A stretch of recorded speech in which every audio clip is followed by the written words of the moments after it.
One of the most important skills that we have to master when we want to analyze qualitative data is generating qualitative codes, or what we call coding in qualitative analysis. Coding is the process of tagging important codes from your original data and interpreting such data in a way that we can combine those codes to form themes in a later stage. In this video, I will simply be teaching you how to perform qualitative coding using Nvivo, which is one of the most popular qualitative data analysis softwares. Now, I will begin this video by showing an example of some codes I generated in one of my previous videos. Remember, I get all these transcripts from a website called Figshare. You can see in the comments I was coding manually. We can code manually or we can code in Nvivo. But before we introduce Nvivo, let's just read some codes I had generated.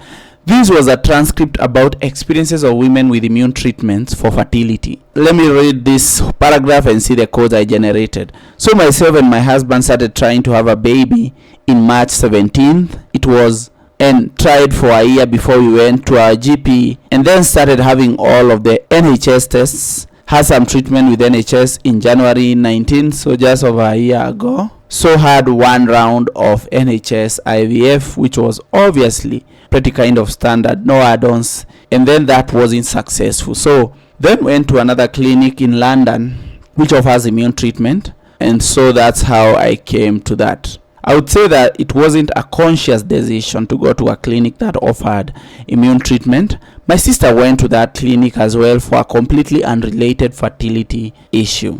We don't have any similarities in our fertility issues, but because she went there, it was just one of the options available to me, and I wasn't definitely planning out on pursuing immune treatment. Then I went to that clinic initially. So let's see the codes that we have for that. The first one is, so myself and my husband started trying to have a baby in March 17, and I tried for a year before we went to our GP. So tried to conceive for a year. Okay, that's the code that I attached to this statement. Try to conceive for a year. Another code that I had was this second code here. Then went to another clinic in London which offers immune treatment. So my code was switched clinics for fertility treatment after NHS treatments were not successful. You can see I'm trying to interpret what this person is saying, and that's what coding is about. I'm generally tagging important quotes with either short labels or interpretive statements that are important to the original objective of this researcher. Then you can have another here.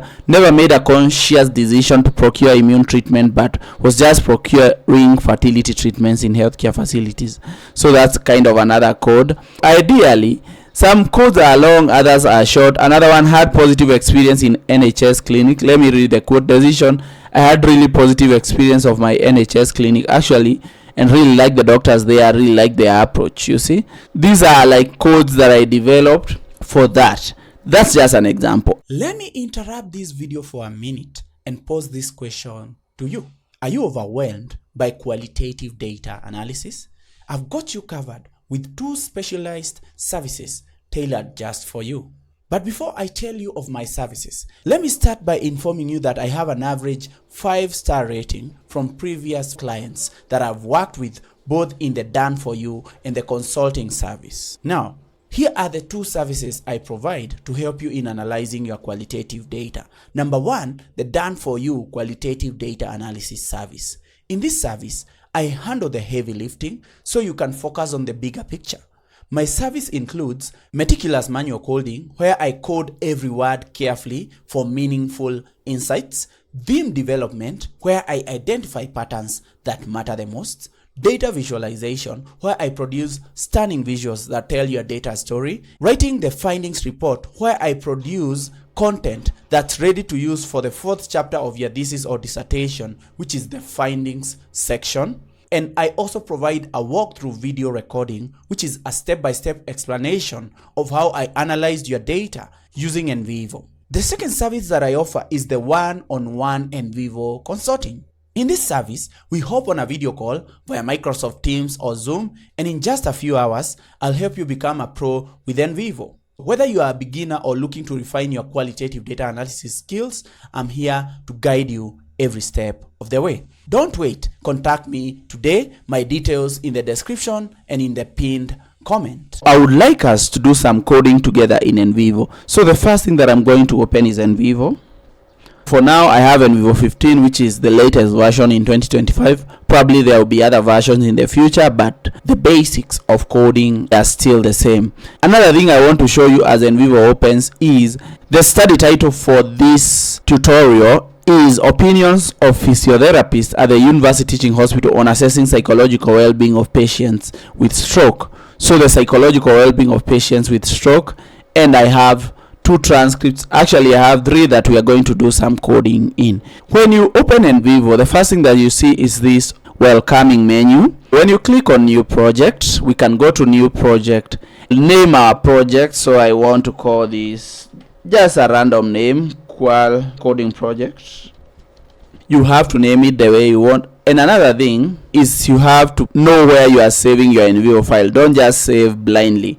Then create project. Of course, we don't autosave. We display save reminder every 15 minutes and we create the project. We are going to see the main menus in Nvivo, and we are going to use the main or the basic menus only. In Nvivo, there are so many parts, but when we are conducting pneumatic analysis, we just need to use files and codes.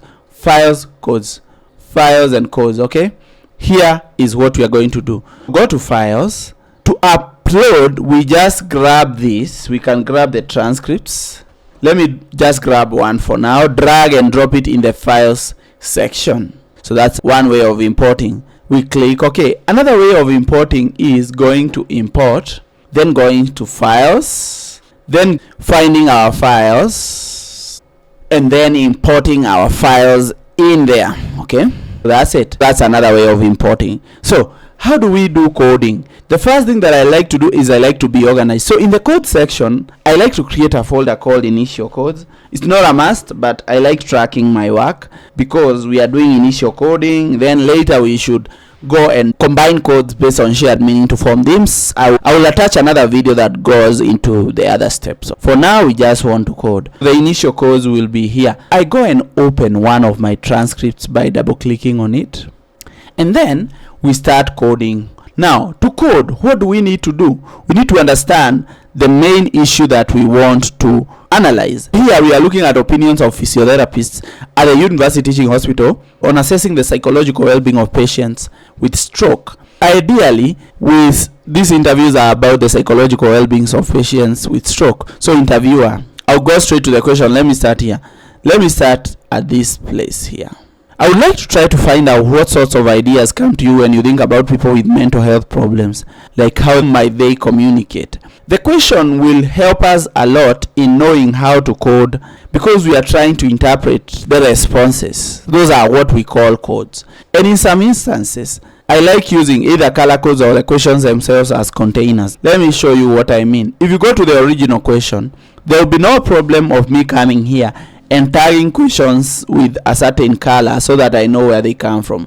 For example, I can tag that question as red, then I can tag this other with green, then I can tag this other with blue, and so on and so forth. Let's go and do the coding now, and then tag those codes with that color, because in this video I just want to show how to code and not go into details on how to combine codes. Let's just say sometimes when you're coding, you have to read the whole, or it's good to read the whole paragraph before you begin generating codes. So let's just say sometimes it's difficult for people to maybe come out even if they are experiencing, they have mental health challenges. Others are not open, they are closed, and sometimes they may find it difficult to communicate with someone and with a stranger. So unless maybe they get to know you a little better. The question, remember, was what sorts of ideas come to you when you think about people with mental health problems, like how they might behave, how they might communicate. This response says that patients might find it difficult to seek help when they have mental health issues. Let me highlight that.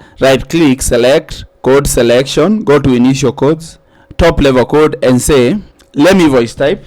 Individuals with mental health issues might find it difficult to seek for help. That's my first code. You can see it's long. Sometimes codes can be long or they can be very concise, but I don't over obsess on making codes be concise at the first time because we can always come and revise them. Okay, then others are not open, they are closed, and sometimes they may find it difficult to communicate with someone. The question was, how they might behave, how they might communicate. So, difficulties communicating.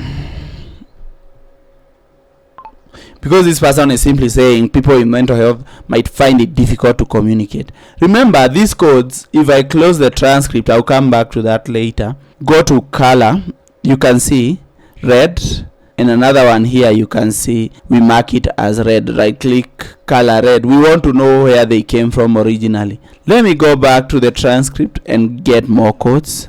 Do you consider the assessment of psychological well-being of patients with stroke to be part of your scope of practice? Yes, it has to be there. It has to be.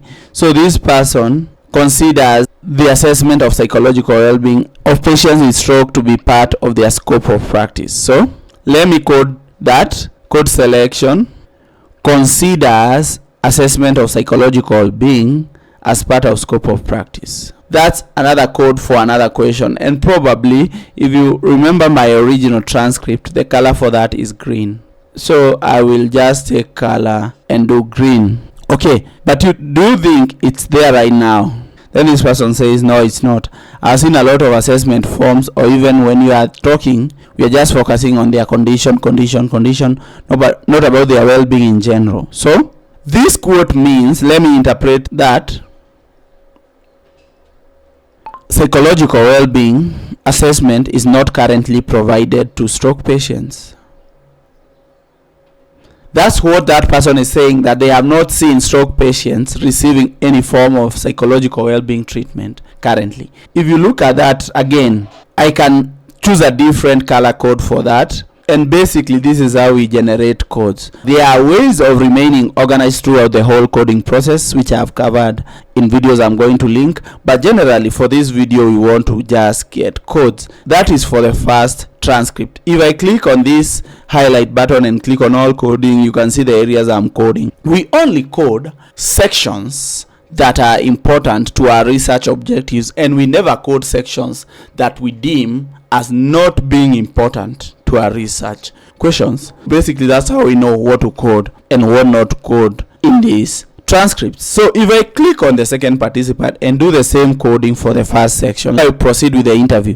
I want to find out what sorts of ideas come to you when you think about people with mental health problems, how they might behave and how they might communicate. The thing is, most of them have, some are moody, they have got communication difficulties, and some can't even answer you when you ask something. So being moody is one code. We highlight, we go to initial codes, top level codes. Being moody, right? So being moody is that, and then remember that's related to the first question in the first transcript, and if you remember, the color code for that is red. I want to mark being moody. Let me close so that you can see well. Look at the extreme right here. Right click, color, and this one will be red. Why should we mark the codes like this? Because we want to know where they came from later, because later we are going to combine the codes together to form themes. Let's keep going. Continue from here. They have got communication difficulties. Okay, I want also to get communication difficulties. Remember, we had a code from the other transcript where the person talked about difficulties in communication. This is why we use Nvivo to conduct coding. So when we have quotes from two different participants that talk about the same thing, we simply highlight, drag and drop, see the numbers, one file, one reference. So drag and drop, you see the numbers change, 2 files, 2 references. If you double click on this, you see that there are 2 quotes that are interpreted through the same code, and that's why we have 2 files and 2 references. Basically, that's it. Then within your practice, what is your understanding of the role of physiotherapists in assessment of psychological well-being of patients in stroke? You mean the role of physiotherapist? I think during assessment you can easily, just to identify, most of the time we don't help much in counseling patients. Just we don't have the knowledge here, but we can easily identify that the patient needs psychological evaluation. So this person is saying the physiotherapist can assess whether stroke patients need psychological evaluation. Let me code that directly. Physiotherapists can determine whether stroke patients need psychological evaluation. That's another code. Generally, that's how we code. As we are coding, you can see the files and the references are being tabulated by Nvivo. That means Nvivo tracks down everything we are coding and also captures, if you double click on any code that we have, it captures the quotes. So these are the quotes that we use to support our findings report. Another thing is, if you look at these two participants, you can see Nvivo is also counting the codes, 4 codes, 3 codes. If we do the whole transcript, probably we'll have 50 codes also. But in this video, I just wanted to introduce you to coding and give you some tips. The main thing that we should be careful with when we are coding is to have an objective mind and to only code sections that are important to our research objectives, and to make sure that our codes are interpretive. We are not summarizing, we are coding. We are tagging that with concise labels. We have to combine the labels later, which are referred to as codes, based on shared meaning to form themes. Basically, that's how qualitative coding goes on. Once you keep going transcript by transcript, you keep getting more codes. And also remember that we code transcript by transcript. We do not code just a section then go to the next, as I did here. This was just for example. We code transcript by transcript. This is how we can perform qualitative coding using Nvivo. Remember, if you are feeling stuck with your data analysis chapter, don't stress. I'm here to help. I offer done for you qualitative data analysis services using Nvivo. My done for you service includes coding, theme development, and visualization. On the other hand, if you prefer to learn and do the analysis yourself, I provide one-on-one consulting where I'll guide you step by step on how to master Nvivo in performing qualitative data analysis. Reach out right now. Check the description below for my email and link to my website. Thank you.